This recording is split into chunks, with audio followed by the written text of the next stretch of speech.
지금까지 하나님에 대한 교리를 살펴본 우리들은 이제 본격적으로 그 하나님이 하신 역사들 혹은 일들을 살펴보아야 합니다. 그렇다면 그 하나님이 하신 역사의 첫 번째 이야기가 뭘까를 질문한 거예요.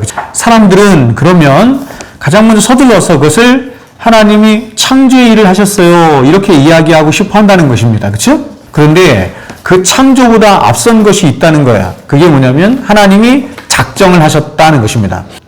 하나님이 일하시는 방식 혹은 방법을 작정이라고 합니다. 그러니까 여러분, 언약이라고 하는 것이 창세기 이후에, 인간이 타락한 이후에 하나님이 언약이 나오는 것이 아니라 이미 세상이 창조되기도 전에 언약이라는 것이 있었던 거예요. 근데 그 언약의 핵심이, 하나님의 일하시는 핵심이 뭐냐면 인간들을 구원하시는 계획이에요. 그리고 그 구원하시는 일을 어떻게 우리가 이룰 것인지를 성부, 성자, 성령 하나님이 약속을 맺으셨다, 이렇게 말해요. 예정과 작정은 다른 거예요. 작정이라는 건 모든 피조물에 관한 하나님의 계획하심을 작정이라고 하는 것이고, 예정이라고 하는 것은 인격체를 가진 존재에게 말하는 거예요. 인격체를 가진 존재는 누구를 말하는 거예요? 사람, 천사, 그리고 타락한 천사, 마귀. 하나님의 일하심, 활동은 하나님의 작정을 따라 일하신다. 그렇죠? 하나님이 일하시는데 그냥 자의적으로 마음대로 일하시는 것이 아니라 하나님이 창세전에 계획하시고 작정하신 대로 일하신다. 하나님의 활동에는 내적 활동과 외적 활동이 있어요. 하나님의 외적 활동이 창조이고 섭리이고 구원이에요. 내적인 활동은 뭘까요? 그게 사랑이에요, 사랑. 작정의 교리를 살펴하는 이유는 성경이 이 작정의 교리를 말하고 있기 때문이에요. 작정이 사실은 이제 사람의 어떤 지혜나 지식으로 이걸 풀기가 굉장히 어려움에도 불구하고 성경이 말씀하기 때문에 우리는 성경이 말씀하는 데까지 우리 나가죠. 그래서 이걸 살펴요. 여러분, 사람이 물건을 하나 만들든지 집을 한 채를 짓든지 뭘 하든지 목적도 있고 거기에 대한 설계도가 있을 거 아니에요. 그렇죠?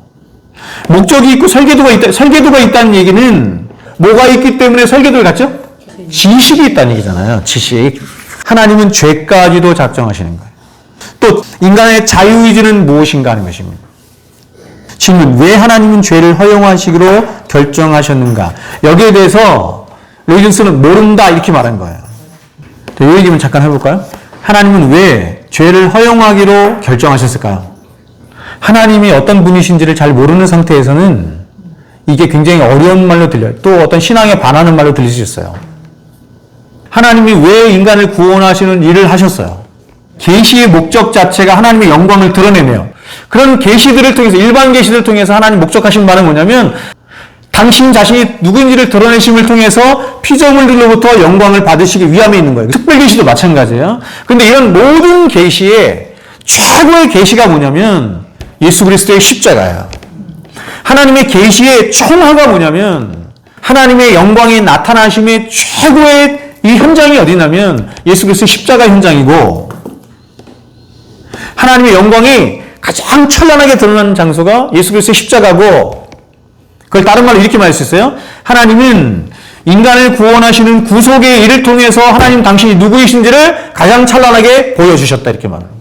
이 대속의 사랑이 여러분 있으려면, 이 대속의 사랑, 하나님은 사랑이신데 그 사랑이 대속을 통해서 가장 찬란하게 드러나는 거예요.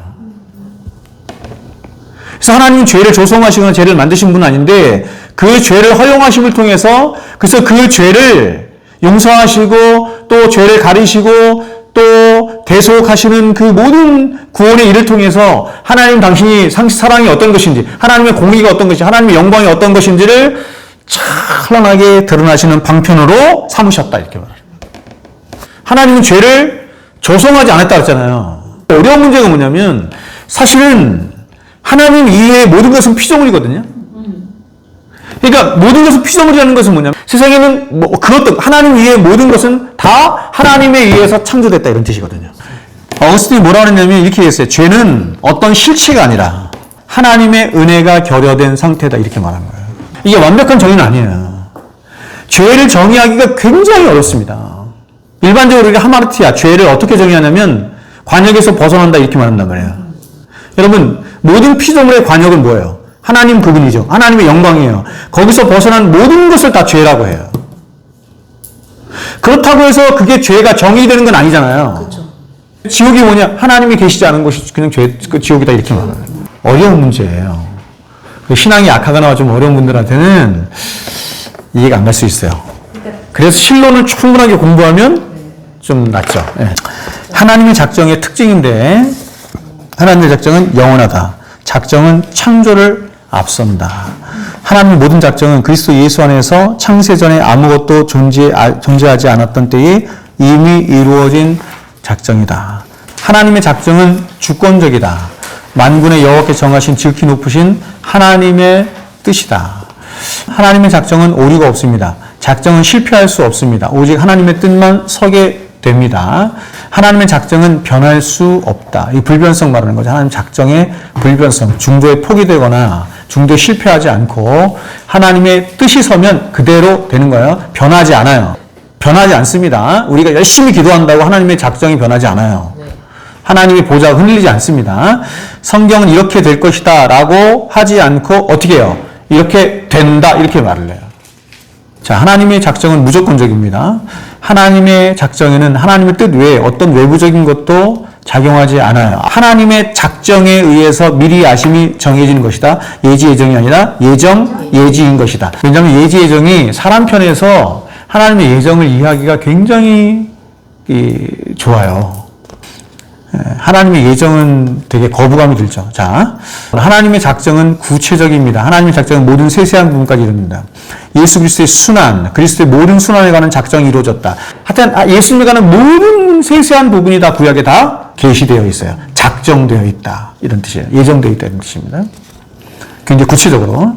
하나님의 작정은 포괄적입니다. 이건 예수님에 관한 것뿐만 아니라 이상 모든 피조물에 관해서도 하나님 성경이 이렇게 말씀해요. 하나님의 작정은 포괄적이다. 작정의 범위는 우주적이에요. 우주에 관한 모든 것이 다 작정되어 있습니다. 하나님의 작정의 가장 센터에 모든 작정이 무엇을 중심으로 움직이게 하면 예수 그리스도의 십자가예요. 모든 만물이 하나님께부터 나와서 하나님을 향하여 있다가 하나님께로 다시 돌아가요. 하나님이 왜 작정하시느냐? 왜 계획하시느냐? 왜 예정하셨느냐? 사람을 구원하기로 하셨느냐? 그 모든 일이 목적이 뭐예요? 하나님의 영광에 있어요. 하나님의 영광을 위함에 있어요. 여러분, 우리를 구원하시는 목적이 하나님의 영광에 있어요. 우리를 구원하시는 목적이 우리 자신에게 있지 않아요. 그러니까 이거를 알려면 하나님이 누구이신지를 모르면 이걸 받아들이기가 어려운 거예요. 하나님이 자신을 영화롭게 하시는 것은, 당신의 이름의 영광을 위하는 것은 너무나 자연스러운 것이고 당연한 것이에요. 악한 일을 작정하셨다면 하나님이 악한 분이지 않느냐 하는 것입니다. 하나님이 선과 악을 작정하시지만 선에 대해서는 원인이 되시는 반면 악에 대해서는 허용하시는 거예요. 그러니까 작정이라는 말은 원인 자체가 선하기 때문에 작정도 선한 거예요. 허용이라고 하는 것 자체는 악을 허용하는 거잖아요. 악이 선하기 때문에 그것이 목적이 되진 않아요. 수단을 삼는 거지. 하나님이 죄를 작정하시는 것은 죄 자체를 목적으로 하는 것이 아니라 더 큰 선을 위한 것이다. 궁극적인 선을 위해서 악을 어떻게 하신다? 사용하신다. 허용하신다는 말은 좀 더 적극적인 표현을 하면 사용하신다 이렇게 말할 수 있어요. 악도 사용하시고 죄도 사용하신다 이렇게 말해요. 여러분, 하나님이 다윗의 인생을 통해서 다윗을 데려가시고 싶어 하시는 궁극적인 성화의 자리는 어디예요? 하나님은 하나님이시고 나는 죄인이고 피조물, 이거를 아주 명확하게 깨닫는 자리가 하나님 우리를 데려가시는 자리예요. 그러니까 오늘날 기독교 성화론이 굉장히 잘못된 것 중에 하나가, 성화론이 이렇게 가지 않고 어떻게 하는 거냐면, 우리가 마치 굉장히 그쵸? 성이 되는 것 양. 그죠? 막 어떤 예수님의 어떤 모습을 많이 닮아가고 예수님의 모습을 많이 덕지덕지 붙어가지고, 그것을 성화라고 생각했는데, 기독교 성화론은 그게 아니고, 내가 하나님 앞에 어떤 존재인지를 명확하게 깨달아서 하나님이 하나님 되심을 명확하게 깨닫고 그 앞에서 내가 누구인지를 명확하게 아는 것이 성화론의 끝장판이다. 제가 이것을 칭의론과 연관해서 여러분에게 말씀드렸어요. 여러분, 주입은 어떤 거냐면, 주입이 되면 그전부터 내가 바뀌는 거야. 의가 주입이 되니까 손가락도 입술도 마음도 뭐가 자꾸 바뀌는 거야. 뭘로 바뀌어요? 예수님처럼 바뀐다는 거예요. 이게 캐톨릭의 성화론이란 말이에요. 근데 기독교 말하는, 성경이 말하는 성화론은 그게 아니라 전가예요, 전가. 전가라는 건 뭐냐면 예수님 내 안에 오신 거예요. 하나님이 나를 의롭다 여겨 주시는 것은 나의 어떠한 주입된 어떤 좋은 것을 보시고 너 의롭구나 이렇게 말하는 게 아니라 내 안에 계신 예수님을 보고 너를 의롭다 여겨. 우리는 죽을 때까지, 영화되는 그날까지 우리는 변하는 게 하나도 없어. 하나도 변하는 게 없어요. 그래서 제가 얘기했지만 사도 바울이 마지막 죽음 앞에서 자기를 본 게 뭔지 몰라서 나는 죄인 중에 괴수다 이거 본 거야. 여러분 사도 바울이 만약에 점점 성화돼 갔어. 그때 50대 이제 초반이거든요. 죽을 때가 다 됐거든요. 여러분 사도 바울이 성화되면 얼마나 많이 거의 예수님처럼 됐을 거 아니야. 예수님처럼 바울처럼 그렇게 살 수 없을까 할 정도로 그렇게 많이 변화됐을 거 아니야. 그쵸? 그러면 이제 마지막 성화의 끝장판에 가서 죽음 앞에 가서 내가 예수님처럼 이렇게 많이 변해됐네 이렇게 고백이 될 건데 그렇게 말하지 않고 나는 죄인 중에 괴수다 이렇게 변한 거야. 이게 성화의 끝장판인 거야. 이 얘기는 뭐냐면 나는 아무리 살아봐야 나는 마귀 새끼구나. 그럼 나의 나됨은 뭐로 된 거다? 하나님의 은혜로 된 거다. 다시요. 나의 나됨은 예수 그리스도로만 된 거다. 이렇게 된 거예요. 하나님이 나를 의인으로 여겨주시는 것은 오직 하나예요. 내 안에 계신 예수님 보고 의인이에요. 그죠? 여러분 이게 굉장히 중요한 게 왜냐면 자꾸 사람들이 그런 식으로 나누거든. 이렇게 훈련받은 사람을 막 리더라고 말하고 그 리더 중에 또 리더라고 말하고 뭔가 굉장히 잘 준비되고 훈련되고 구별된 사람처럼 얘기. 그러니까 바리새인처럼 만드는 거예요, 사람을. 사도 바울은 빌립보에서 그렇게 말해요. 내가 나된 것은 이렇게 말해요. 성령의 은혜와 여러분들의 기도 덕분이다. 이렇게 두 가지. 다윗은 너무 승승장구했잖아요. 그렇죠? 그가 나가는 곳곳마다 백전백승이었어요. 사람들이 생각하기를 야 다윗은 정말 하나님이 사랑하시는 자고 하나님이 함께 하시는 자다. 그러면 기대하잖아요. 우리는 기대해요. 어떤 기대를 하냐면 이 젊은 다윗이 그럴 거면 다윗이 점점 나이가 들어가서 그쵸 중년이 되고 노년이 되면 그는 얼마나 더 성화되어서 얼마나 더 하나님을 사랑하고 얼마나 더 예수 그리스도를 닮은 자가 될까 생각할 거 아니겠죠? 근데 우리는 충격적인 사건을 만나는 거예요. 사람을 죽여요. 간음죄를 저질러요. 그죠? 그래서 우리는 성경을 보면서 깜짝 놀라는 거죠. 이게 무슨 일인가? 더 엄청나게 성화되어 갈 다윗을 기대했는데 오히려 완전 폭삭 망하는 다윗을 본 거지. 성경이 뭘 말씀하고 있는 거예요? 하나님이 사랑하시는 다윗을 하나님이 데려가고 싶은 자리로 데려가기 위해서 허용하신 게 그거예요. 아시겠어요?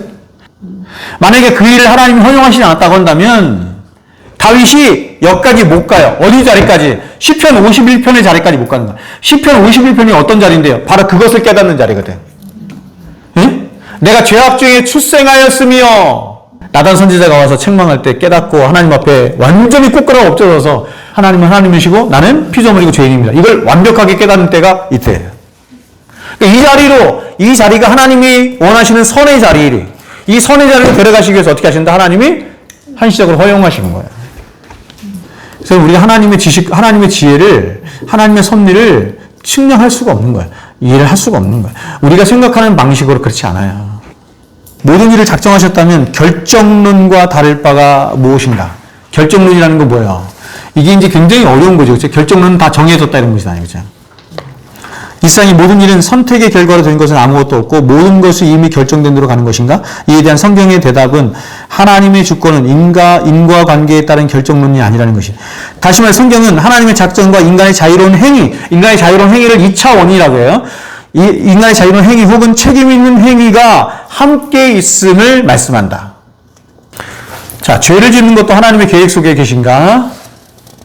이것은 정말 어려운 문제 중에 하나이고 풀기 어려운 문제 중에 하나입니다. 다만 우리가 성경이 말씀하는 범위 안에서 말하면 이 세상의 모든 것이 다 하나님의 계획 안에 있지만 그럼에도 불구하고 우리가 믿는 하나님은 죄를 지으시거나 죄를 조장하시는 분은 아니라는 것입니다. 하나님 죄를 알지도 못하신다고까지 얘기하죠. 하나님 빛이시고 절대 선하신 분으로 악이 조금도 없으시다는 것입니다. 그러므로 이에 대해서 성경은 우리에게 두 가지를 가르쳐줍니다. 먼저 하나는 하나님은 모든 것을 아시는 전지하신 분이기에 천사가 타락할 때 또 인간이 타락하는 것도 아셨습니다. 그러나 그렇다고 해서 하나님이 천사나 인간이 타락하도록 유도하시거나 죄를 짓도록 하신 것이 아닙니다. 그러면 죄는 무엇입니까? 그리고 하나님 이런 죄를 허용하시는 이유는 무엇입니까?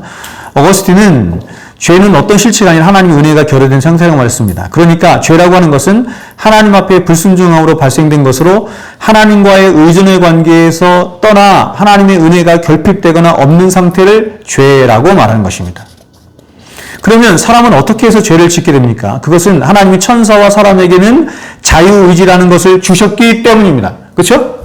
여기서 우리가 알아야 되는 건 뭐냐면 하나님이 인간에게 자유의지라는 것을 주신 때는 언제예요? 처음 창조하셨을 때를 자유의지를 말하는 거예요. 그러니까 자유의지라는 말이 원래는 사용되는 때는 언제가 되어야 되냐면 하나님이 처음 창조하신 무죄한 상태의 인간 이렇게 말하는 거예요. 즉 하나님은 사람으로 하여금 이 자유의지를 가지고 하나님께 보세요.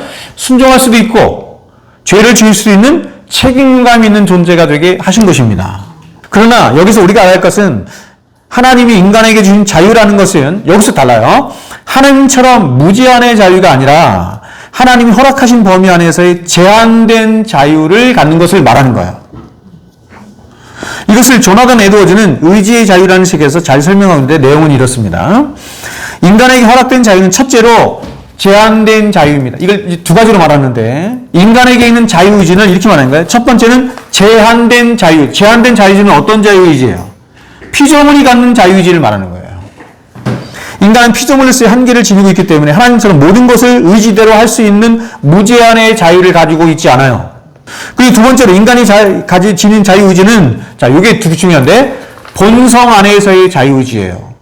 이거는 하나님께도 적용이 되는 겁니다. 즉 에드워즈가 말한 대로 인간에겐 의지의 자유란 없는 것입니다. 의지의 자유. 내가 의지가 하고 싶은 대로 있는 모든 자유를 인간은 갖지 못한다. 제한된 자유를 갖는다. 이런 얘기예요. 이 말은 인간에게 있는 의지라고 하는 것은 의지가 본성을 통제할 수 있는 자유가 아닌 바로 본성에 속한 의지를 말하는 것으로 인간은 자신이 지닌 본성과 성향에 따라서 그 본성 안에서 무엇인가를 선택할 수 있는 의지를 갖는 겁니다. 여기까지 됐죠? 여러분 이것은 모든 존재가 다 마찬가지입니다. 왜냐하면 이 세상에 존재하는 모든 것들은 다 힘과 성향이라고 하는 본질을 가지고 있는 존재이기 때문입니다. 하나님도 존재죠. 따라서 하나님도 자신의 본성 안에서 의지를 가지시는데 하나님도 자신의 본성 안에서 의지를 가지시는 거예요. 근데 하나님의 본성은 어떤 거예요? 영원하시고 불변하시고 무한하신 하나님이죠.